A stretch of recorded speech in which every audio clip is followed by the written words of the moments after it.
मित्र बंधु एकेडमी के online platform पे मैं अंकित मिश्रा आप सभी का हार्दिक स्वागत करता हूं। आइए आज की क्लास को आगे बढ़ाते हैं। पिछली क्लास में हम लोगों का चल रहा था पॉइंट संख्याएं, जिसमें प्राकृत संख्या और उसके कुछ गुण से संबंधित कुछ क्वेश्चन हम लोग पढ़े थे। आज एक बार फिर हम इसी क्लास को आगे बढ़ाएंगे और देखेंगे। सबसे पहले आइए एक चार्ट के माध्यम से हम किसके बाद किसको पढ़ना है, एक चार्ट के माध्यम से पहले देख लेते हैं। आइए जैसे देखिए नंबर की शुरुआत करते हैं। सबसे पहले देखिए जो हमारी संख्याएं शुरू होती हैं उसमें जो हमारी पहली संख्या है जिसे हम लोग सम्मिश्र संख्या कहते हैं, ठीक है ना, सम्मिश्र संख्या, इसको हम लोग कॉम्प्लेक्स नंबर बोलते हैं।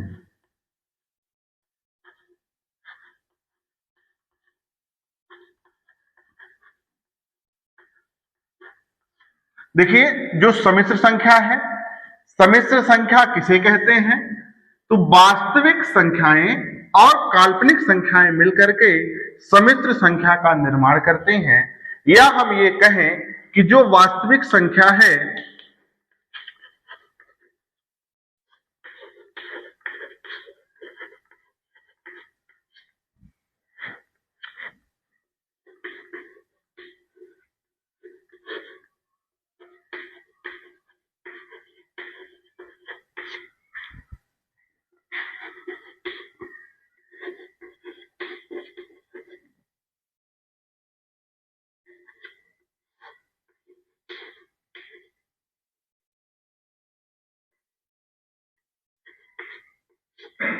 इसे हम लोग बोलते हैं इमेजिनरी नंबर।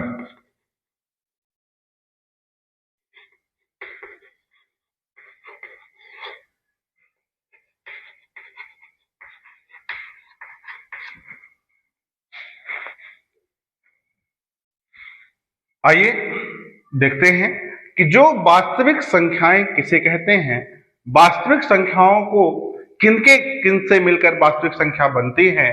तो हम लोग देख लेते हैं, जिस प्रकार काल्पनिक संख्या और वास्तविक संख्या मिलकर के सम्मिश्र संख्या का निर्माण करती हैं, उसी प्रकार वास्तविक संख्या किनसे मिलकर बनती है?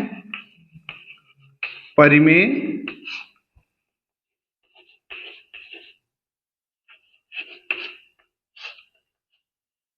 संख्या, रेशनल नंबर,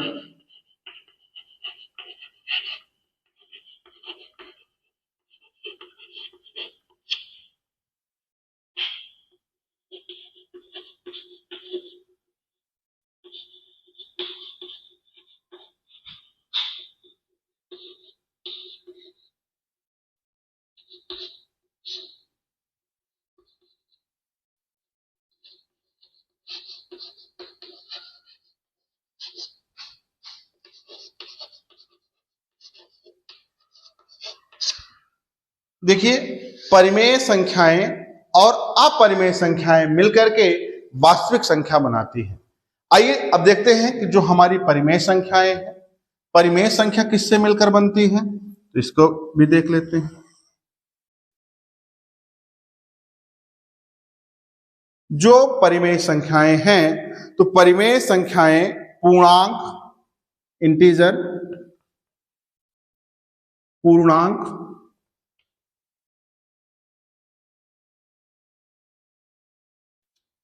और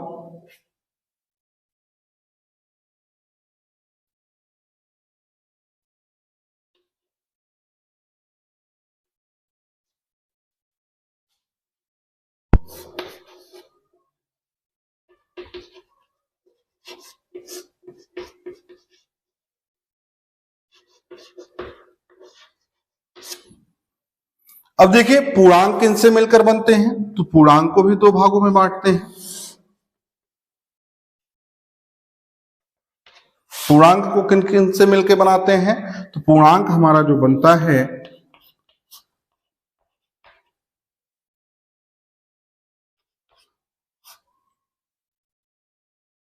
और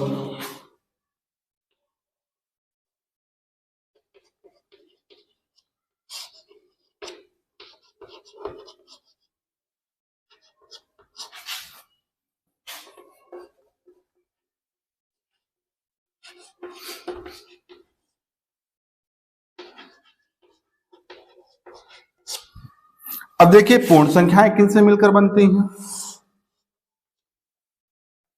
पूर्ण संख्या बनती है प्राकृत संख्या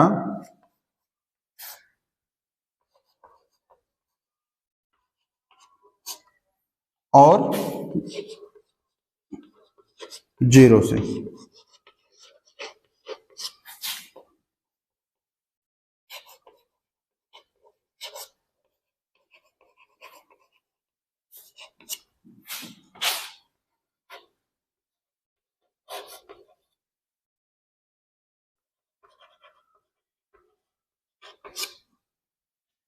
ठीक है, आइए इसी क्रम में अब हम सभी संख्याओं के बारे में डिटेल से जानेंगे। सबसे पहले थोड़ा थोड़ा परिचय इसी चार्ट के माध्यम से समझ लेते हैं। देखिए जो सम्मिश्र संख्याएं होती हैं, सम्मिश्र संख्या किन्हें कहते हैं? तो वास्तविक संख्या और काल्पनिक संख्याएं सम्मिलित रूप से सम्मिश्र संख्या का निर्माण करती हैं। जैसे हम कहें सम्मिश्र संख्या को a प्लस आई बी के रूप में लिखा जाता है। जो वास्तविक संख्या है वो परिमेय और अपरिमेय संख्याओं का एक सम्मिलित रूप होता है। फिर देखते हैं आगे अपरिमेय संख्या, परिमेय संख्या। तो ऐसी संख्याएं जो पूर्णांक, दशमलव या भिन्न संख्याओं के सम्मिलित रूप से मिलकर बनती हैं उन्हें हम परिमेय संख्याएं कहते हैं। फिर पूर्ण संख्या और ऋणात्मक संख्या मिलकर के पूर्णांक संख्या बनाती हैं। फिर कहें कि प्राकृत संख्या और शून्य मिलकर के पूर्ण संख्या बनाती है। आइए हम एक एक करके सबके बारे में डिटेल से जानते हैं। आइए अब आगे देखते हैं। अब आज हम पढ़ेंगे जो प्राकृत संख्याओं के गुण से संबंधित बातें कर रहे थे उसमें प्राकृत संख्या के योग से संबंधित देखते हैं कि जो प्राकृत संख्या का योग, हेडिंग हमारी है आज की प्राकृत संख्याओं का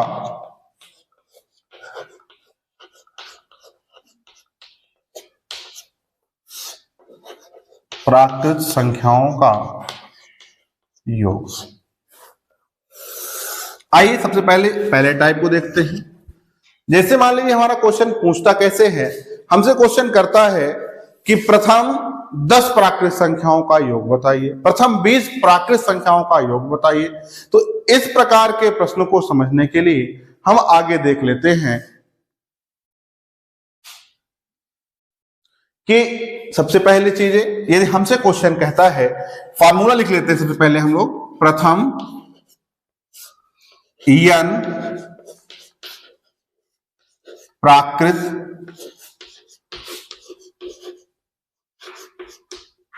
संख्याओं का योग, प्रथम n प्राकृत संख्याओं का योग कैसे? 1 + 2 + 3 + 4 + डॉट डॉट प्लस n बराबर होता है, क्या होता है फार्मूला?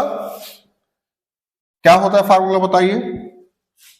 तो फार्मूला होता है n × n + 1, n × n + 1/2। आइए देखते हैं एक क्वेश्चन के माध्यम से समझते हैं कि जो हमारा पहला प्रश्न है, पहला प्रश्न ये कहता है, मान लीजिए उदाहरण लेते हैं हम। पहला प्रश्न क्या ले लेते हैं? छोटा सा उदाहरण लेते हैं कि प्रथम 10 प्राकृत संख्याओं का योग, प्रथम 10 प्राकृत संख्याओं का योग क्या होगा? क्या होगा? आइए सबसे पहली चीजें हम ये देख लेते हैं कि जो हमारा क्वेश्चन कर रहा है, यहां पे हम पढ़ चुके हैं कि प्रथम n प्राकृत संख्याओं के योग के लिए फार्मूला यूज करते हैं n × n + 1/2। यहां पे देखते हैं हमारा क्वेश्चन क्या बोला है? 10 प्राकृत संख्या। कितनी प्राकृत संख्या है? 10। अब हम लोग प्राकृत संख्या शुरू कहां से होती है? 1 से लेकर।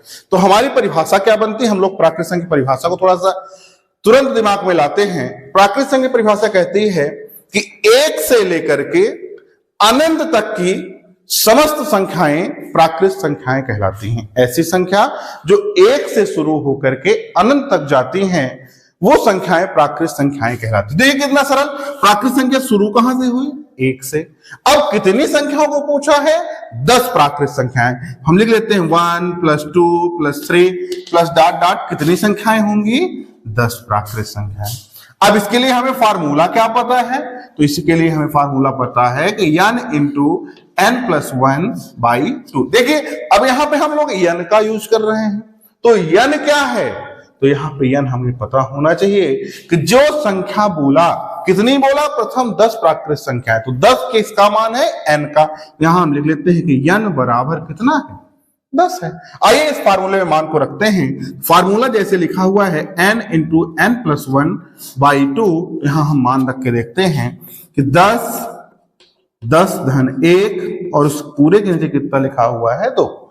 2 5 या कितना होता है, 10 होता है। तो हमारा मान कितना हो गया, 5 × 11, तो कितना मान हो गया बताइए, n × n + 1/2 बराबर, तो यहां अगली लाइन में आ जाएगा n × n + 1/2, या इसी को हम लोग कैसे लिख सकते हैं, या इसी को हम लिख सकते हैं, क्या लिख सकते हैं बताइए, फैक्टोरियल n, या ऐसे लिख सकते हैं n बराबर। देखिए जो सिग्मा है, सिग्मा कुल पदों के योग को बताता है। यदि हम कहीं पे किसी संक्रिया के पहले ऐसे लिख दें कि सिग्मा, जैसे कि यहां इस फार्मूले की जगह पे हम लोग इसको ऐसे भी लिख सकते थे कि सिग्मा n बराबर, इसको ऐसे भी लिख सकते थे सिग्मा n बराबर, तो 11 5 या कितना होता है, 55।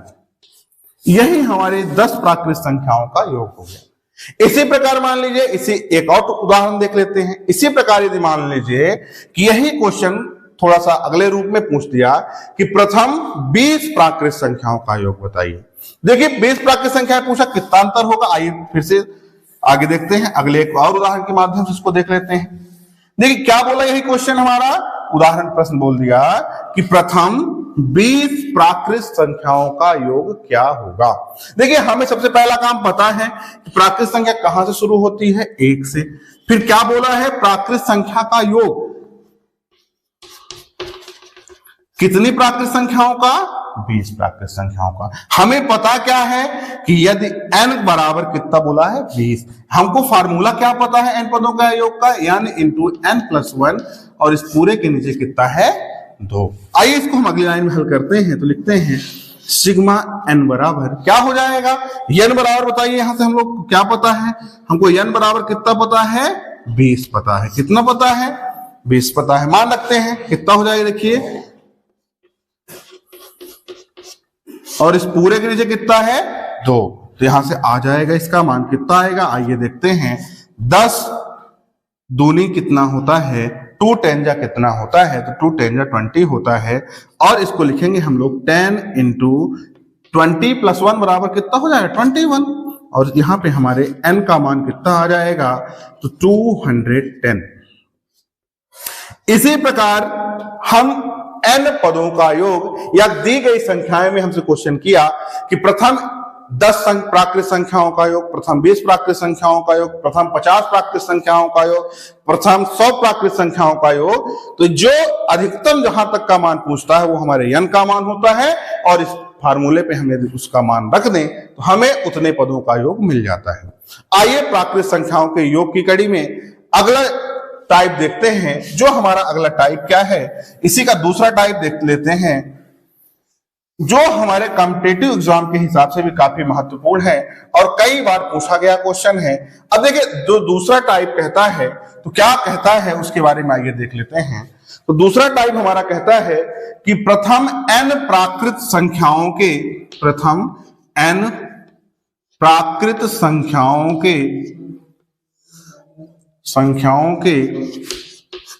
वर्गों का योग,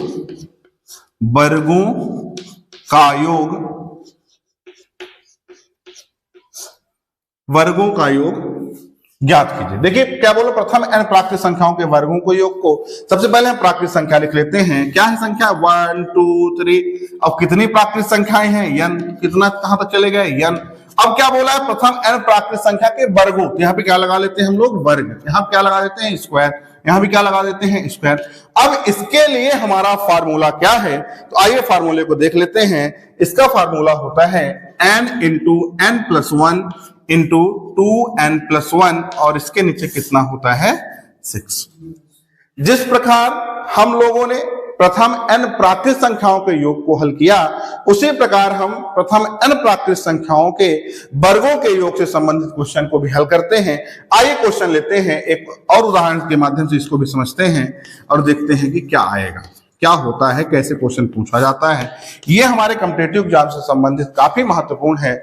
हर परीक्षाओं में पूछे जाने वाला क्वेश्चन है कि संख्याओं के यदि योग से संबंधित क्वेश्चन आता है तो इनमें से कहीं ना कहीं से एक तो क्वेश्चन जरूर आता है। हम सभी लोग इसको ध्यान से देखेंगे और समझेंगे। जैसे मान लीजिए क्वेश्चन कहा कि प्रथम,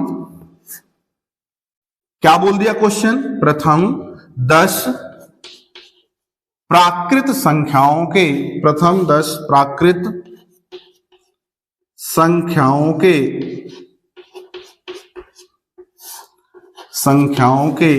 वर्गों का योग ज्ञात कीजिए। अब देखिए हमारा क्वेश्चन क्या बोला, प्रथम 10 प्राकृत संख्याओं के वर्गों का योग। सबसे पहली चीज हमको पता हो गई कि प्रथम 10 मतलब 1 plus 2 plus 3 plus dot dot plus कितने 10। अब इसमें क्या पूछा है, वर्गों का, तो हम लोग क्या लगा लेते हैं स्क्वायर स्क्वायर और यहां भी क्या लगा लेते हैं स्क्वायर। इसके लिए हमको फार्मूला क्या पता है, इसके लिए हमें फार्मूला पता है n into n plus 1 into 2n plus 1 by 6। ठीक है ना। अब आइए देखते हैं कि यहां से हम लोग निकालते हैं सिग्मा n स्क्वायर बराबर क्या होगा। देखिए सबसे पहली चीज हमको आप लोग ये बताइए कि इसमें n का मान कितना है, तो हम देख लेते हैं जो क्वेश्चन करता है प्रथम 10, तो हमारे n बराबर कितना हो गया, यहां हम लिख लेते हैं कि n बराबर हमको कितना दे के रखा है प्रश्न में 10। अब इसके बाद क्या बोला, प्रथम 10 प्राकृत संख्या के वर्गों का योग ज्ञात कीजिए सिग्मा n स्क्वायर बराबर, तो यहां से n का मान कितना है, आइए देख लेते हैं। फार्मूला पहले लिख लेते हैं n into n plus 1 into 2n plus 1 और इस पूरे के नीचे कितना लिखा हुआ है 6। आइए इसी को और आगे बढ़ाते हैं, मान रखते हैं और देखते हैं क्या आता है। n का मान कितना है 10, यहां कितना हो गया 10 धन 1, फिर कितना हो गया 2 गुणे 10 धन 1। अब आगे देखिए क्या होता है, सिग्मा n का स्क्वायर बराबर 10 गुणे 11 गुणे कितना है 10 दूनी 20 और 20 1 21 और इस पूरे के नीचे कितना लिखा हुआ है 6। देखिए इसको काट लेते हैं, 5 दूनी 10, 3 दूनी 6 और 3 से बन जा 21 होता है। देखिए कितना सरल, तो सिग्मा n स्क्वायर बराबर कितना हो जाएगा, आइए देख लेते हैं। अगला 11 25 55 होता है, 11 5 जा 55 होता है और यहाँ पे 7 है तो इसमें किसका मल्टीप्लाई करेंगे 7 का, तो सिग्मा n स्क्वायर बराबर देखिए कितना आ जाएगा 7 5 जा 35, कैरी कितना आया 3, 7 5 जा 35 और 3 कितना हो गया 38। देखिए ये प्रथम 10 प्राकृत संख्या के वर्गों के योग का मान कितना आया 385। इसी प्रकार हम इस क्रम को और आगे बढ़ाते हैं। जिस प्रकार हम लोगों ने अभी पढ़ा प्रथम n प्राकृत संख्याओं का योग, फिर दूसरा टाइप हम लोगों ने पढ़ा कि प्रथम n प्राकृत संख्याओं के वर्गों का योग और तीसरा टाइप अब हम पढ़ेंगे प्रथम n प्राकृत संख्या के घनों का योग। आइए तीसरे टाइप की ओर चलते हैं। हम अगले पॉइंट पे चलेंगे, लेकिन आप लोग एक चीज जरूर ध्यान रखिए, इसी प्रकार के कई उदाहरण कई प्रश्न आप खुद से लेंगे। जैसे यहाँ पे क्वेश्चन पूछा था प्रथम 10 प्राकृत संख्या के वर्गों का योग, उसी प्रकार आप खुद से ले सकते हैं प्रथम 20 प्राकृत संख्याओं के वर्गों का योग, प्रथम 25 प्राकृत संख्या के वर्गों का योग, प्रथम 15 प्राकृत संख्या के वर्गों का योग, और इस प्रकार आप कई क्वेश्चन खुद से कर सकते हैं। खुद से प्रयास करिएगा, यदि कोई भी समस्या आती है तो आप कमेंट के माध्यम से पूछ भी सकते हैं। आगे देखिए तीसरे प्रकार की ओर हम लोग चलते हैं। देखिए जो हमारा तीसरा प्रकार है, पहले हम लोगों ने पढ़ा n प्राकृत संख्याओं का योग, फिर हम लोगों ने पढ़ा n प्राकृत संख्या के वर्गों का योग, और जो हमारा तीसरा प्रकार है वो तीसरा प्रकार कहता है कि प्रथम n प्राकृत संख्या के घनों का योग। देखिए प्रथम n प्राकृत संख्या के, यही पे तीसरा टाइप हमारा कहता है किसका योग, घनों का योग। ठीक है ना, प्रथम n प्राकृत संख्याओं के घनों का योग। देखिए प्रथम n प्राकृत संख्याओं के घनों के योग के लिए सबसे पहले हम लोग लिख लेते हैं 1 का क्यूब प्लस 2 का क्यूब प्लस 3 का cube plus dot dot plus क्या है, प्लस है n का क्यूब। अब इसके लिए हमारा फार्मूला क्या होता है, आइए हम इस फार्मूले को देख लेते हैं और आगे इसके लिए भी एक उदाहरण के माध्यम से इसको भी समझते हैं। इसके लिए फार्मूला होता है n इंटू n प्लस 1, पूरे के नीचे कितना है 2, और इसका क्या लिखा हुआ है होल स्क्वायर। ठीक है ना, आइए उदाहरण के माध्यम से इसको भी समझते हैं। एक उदाहरण ले लेते हैं, बताइए क्या उदाहरण ले लें, आप लोग ही बताइए, आप लोगों के मन से एक उदाहरण लेते हैं, क्या ले लें, बहुत बढ़िया। आइए देखते हैं, क्वेश्चन है कि प्रथम 10 प्राकृत संख्याओं के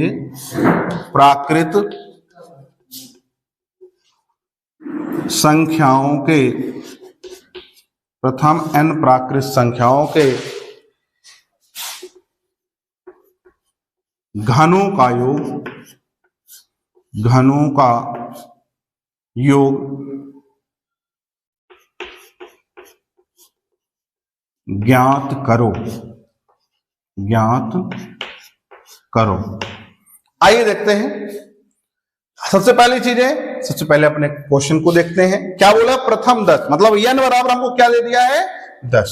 अब इसमें क्या बोला है, फार्मूला क्या लगता है घन के लिए, हम लोग संख्याओं को पहले लिख लेते हैं 1 का क्यूब प्लस 2 का क्यूब प्लस 3 का क्यूब प्लस डॉट डॉट, कितनी संख्याओं तक जाना है हमको 10 के क्यूब तक। इसके बाद हमारा फार्मूला क्या होता है, इसके बाद फार्मूला होता है n इंटू n प्लस 1, पूरे के नीचे कितना है 2, और इसका कितना है होल स्क्वायर। देखिए आइए हम देखते हैं कि यहां हम सबसे पहले क्या लिख लेते हैं कि n बराबर कितना है, n बराबर है 10। n बराबर कितना है, n बराबर है 10। अब देखिए हम क्वेश्चन की शुरुआत करते हैं और लिखते हैं कि सिग्मा n क्यूब बराबर क्या होता है। तो यहाँ पे हम मान रखते हैं, सबसे पहला हम मान रखेंगे तो n की जगह पे कितना रख लेते हैं 10, फिर क्या लिखते हैं 10 धन 1, फिर इसके नीचे देखिए कितना है 2, और यहाँ पे इस पूरे का क्या लगा हुआ है स्क्वायर।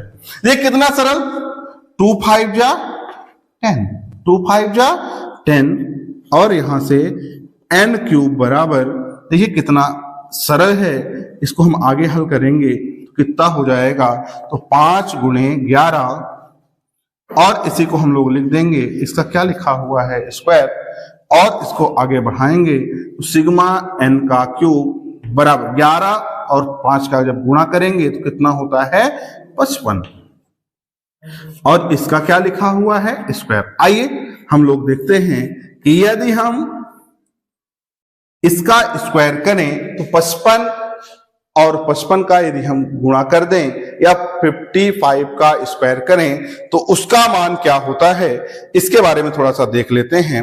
आइए गुणा करके देख लेते हैं, चेक कर लेते हैं कितना होता है। देखिए 5 5 में करेंगे कितना आएगा, 5 5 जो 25, 5 5 जो 25 और 2 कितना होता है 27, फिर 5 5 जो सेम यही नंबर, ये क्या आएगा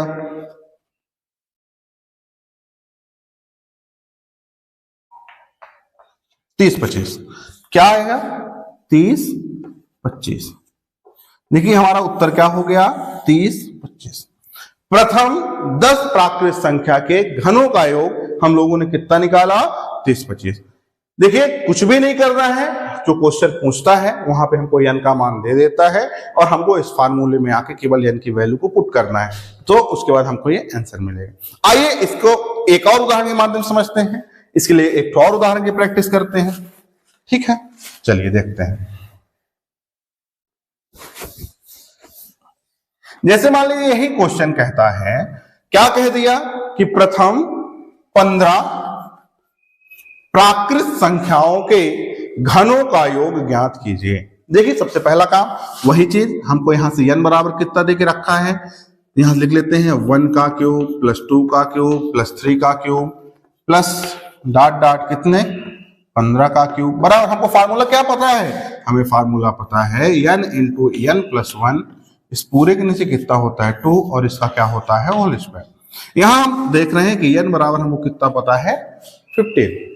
देखिए अब आगे मान रखते हैं, तो मान रखेंगे तो क्या होगा, फैक्टोरियल माफ करिएगा सिग्मा n का क्यूब बराबर कितना होगा, तो यहां से मान रखते हैं, क्या मान है 15 धन 1 बटे में कितना लिखा हुआ है 2 और इसकी क्या लगी हुई है पावर 2। इसी को और आगे बढ़ाएंगे तो n क्यूब बराबर हो जाएगा 15 गुणे 16 बटे 2 और इसका क्या है स्क्वायर। इसी को और आगे बढ़ाएंगे n क्यूब बराबर 8 और 2 कितना होगा, देखिए 15 8 जा 120 और इसका क्या करना है स्क्वायर। देखिए हम कितना इजी क्वेश्चन था, यदि हम 12 का स्क्वायर करें तो कितना आता है 144 और यहां 0 बढ़ेंगे तो डबल 0। देखिए ये हो गया हमारे प्रथम 15 प्राकृत संख्या के घनों का योग। इसी प्रकार से यदि क्वेश्चन कुछ भी पूछ दे हम लोग ऐसे ही निकाल लेंगे। आप सभी लोग इनसे संबंधित और अधिक खुद से भी प्रैक्टिस करिए, यदि कोई भी समस्या आती है तो उसको जरूर पूछिए। आइए अब इसके अगले टाइप पे हम लोग चलते हैं और देखते हैं, क्वेश्चन का थोड़ा सा प्रारूप चेंज करते हैं और अगला देखते हैं कि अगला क्रम क्या है। देखिए अगला पॉइंट, यदि इसी में थोड़ा सा परिवर्तन हो और क्वेश्चन थोड़ा सा बदल के हमसे पूछे, आ जाए इवन और ऑड के क्रम में, सम और विषम के क्रम में ये क्वेश्चन करे, जैसे मान लीजिए कैसे क्वेश्चन करे, यही क्वेश्चन कर दे हमसे कि प्रथम n सम प्राकृत संख्याओं का योग। देखिए कितना सरल, यदि यहीं पे क्या बोल दे, यही क्वेश्चन बोल दे प्रथम n सम प्राकृत संख्याओं का योग, सम प्राकृत संख्याओं का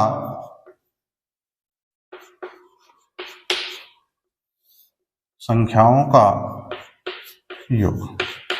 देखिए बहुत ही सरल है, सेम जैसे अभी तक हम लोगों ने पढ़ते आया है उसी प्रकार। पहला काम क्या करेंगे, हमसे क्या बोल दिया प्रथम n सम प्राकृत संख्याओं का योग, तो उसके लिए सबसे पहले हमें फार्मूला पता होना चाहिए। कितना सरल फार्मूला होता है n into n plus 1, n into n plus 1। अब देखिए यदि मान लीजिए इसी प्रकार का एक क्वेश्चन पूछ दे हमसे, उदाहरण के माध्यम से आइए इसको भी समझते हैं। यदि हमसे क्वेश्चन कैसे पूछता है, यदि यही प्रश्न हमसे पूछे, क्या पूछ दे कि हमसे पूछ दे प्रथम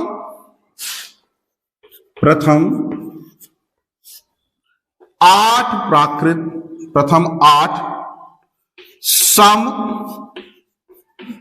प्राकृत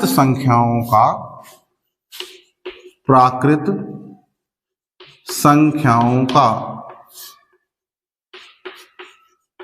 योग क्या होगा। अब देखिए n, सबसे पहले चाहिए हमको क्या पता होना चाहिए, n की वैल्यू कितना पूछ दिया है, n बराबर कितना है 8। अब फार्मूला लगाएंगे हम लोग, यहां पे क्या लिखेंगे 8। अब देखिए हमको केवल इतना पता है, इसके लिए फार्मूला क्या होता है n इंटू n प्लस 1। अब देखिए सम संख्या मतलब इवन नंबर।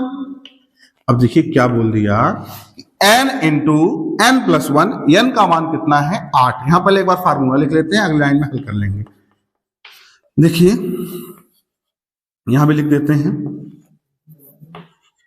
यहां n का मान कितना था 8। अब देखिए क्या हो जाएगा, n का मान है 8 और 8 धन 1, तो यहां अगली लाइन में आएंगे हम लोग, तो हो जाएगा, क्या हो जाएगा, यही हो जाएगा, और 8 में 9 का गुणा कर दें तो क्या आ जाएगा बताइए, ये हो जाएगा 72। ये हमारा अगला टाइप था। सेम कितना सरल है, यदि हम n की पहचान कर लें तो केवल हमको फार्मूले में मान रख देना है, n की जगह पे n का मान, n की जगह पे n का मान, टोटल हमारा ये मान प्राप्त हो जाता है।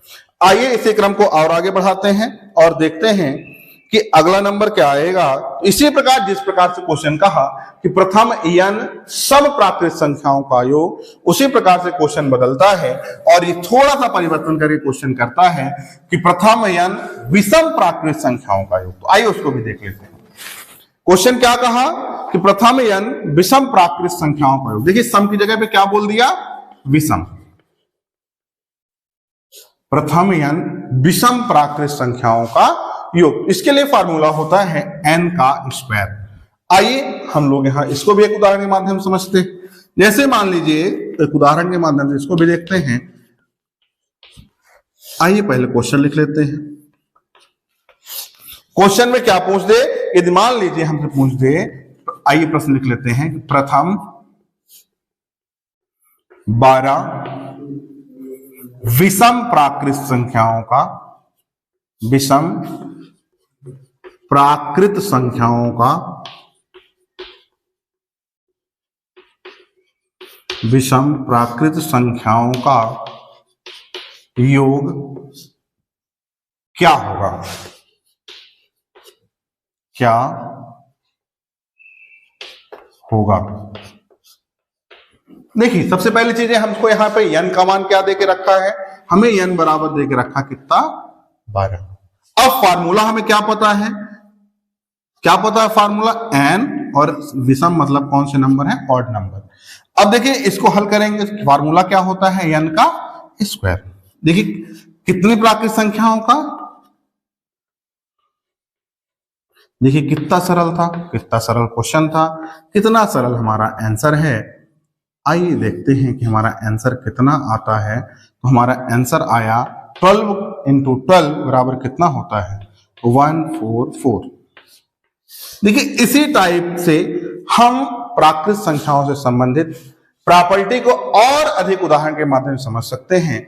आप सभी लोग इसमें अधिक से अधिक अभ्यास करने का प्रयास करिए, आगे फिर मिलेंगे। और अब हम अगले पॉइंट को स्टार्ट करते हैं, और अगला पॉइंट है पूर्ण संख्याएं, होल नंबर। आइए देखते हैं।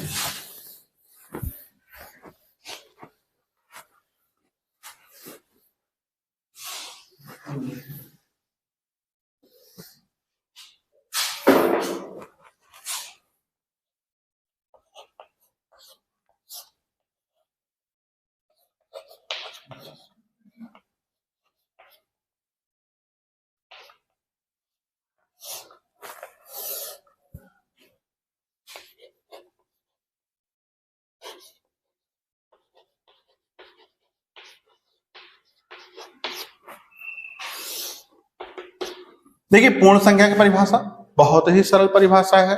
क्या कहते हैं, यदि हम प्राकृत संख्याओं में जीरो को भी शामिल कर दें तो संख्याएं कैसी संख्याएं बन जाती हैं, पूर्ण संख्या। अर्थात कहने का मतलब हुआ कि हमारी प्राकृत संख्याएं एक से शुरू होकर के अनंत तक जाती थी। यदि एक से शुरू होने की बजाय वही संख्याएं जीरो से शुरू होने लग जाएं, क्या कहेंगे, जीरो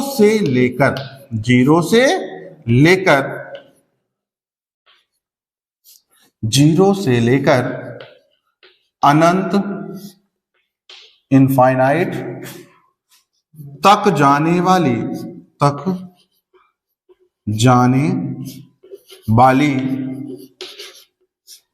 सभी संख्याएं,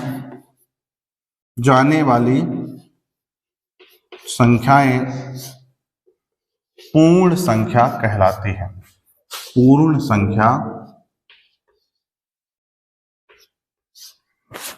संख्या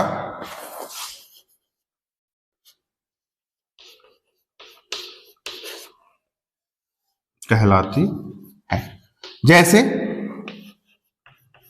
देख लेते हैं, जैसे 0, 1, 2, 3 डॉट डॉट कहां तक जाएंगी, इनफाइनाइट तक। देखिए जैसे यहां से एक से लेकर अनंत तक की सभी संख्याएं कौन संख्याएं कहलाती थी, प्राकृत।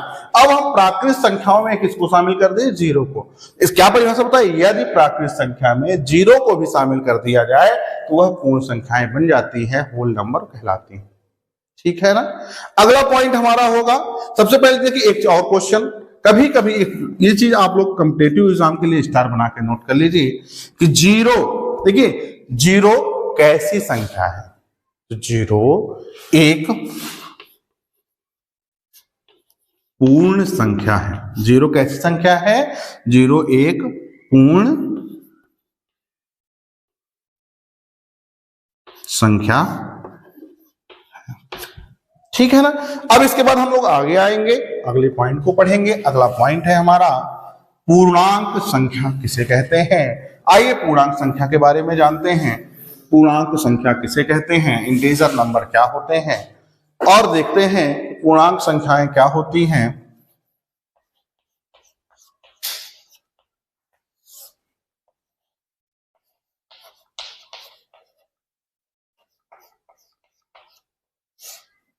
इसी को हम लोग बोलते हैं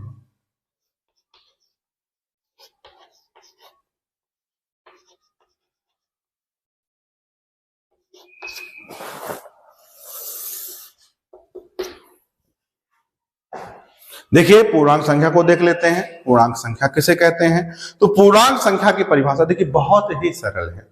क्या कहती है पूर्णांक संख्या की परिभाषा? कि धनात्मक, ऋणात्मक, शून्य सहित सभी संख्याएं पूर्णांक संख्याएं कहलाती हैं। यदि पूर्ण संख्या में ऋणात्मक संख्याओं को भी शामिल कर दिया जाए तो पूर्णांक संख्या प्राप्त होती है। अर्थात ये कहें, सीधा सीधा हम लोग ये कहें कि धनात्मक,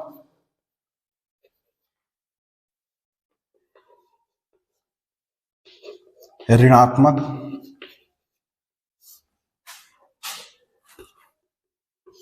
शून्य सहित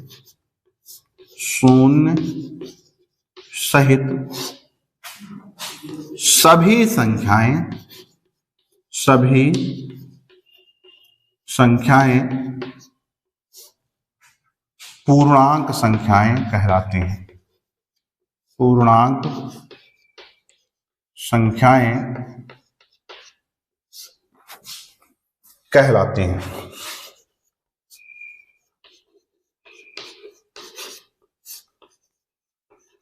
कैसे?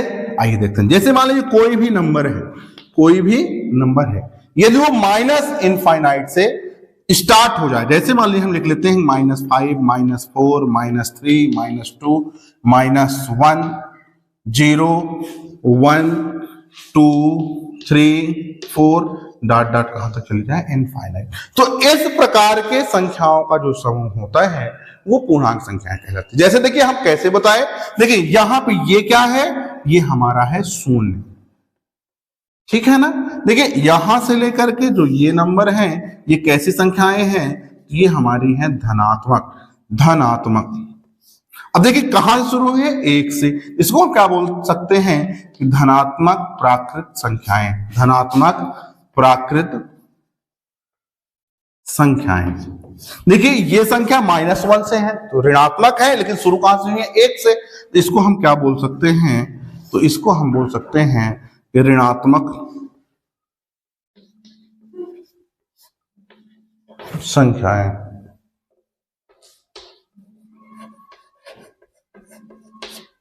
आइए देखते हैं परिभाषा क्या बताएं हम लोग कि धनात्मक, ऋणात्मक, शून्य सहित सभी संख्याएं कैसी संख्याएं कहलाती हैं, पूर्णांक संख्या कहलाती है, ठीक है ना। इस प्रकार हम आगे के पॉइंट में और बढ़ेंगे और अब हम लोग और संख्याओं के बारे में चर्चा करेंगे।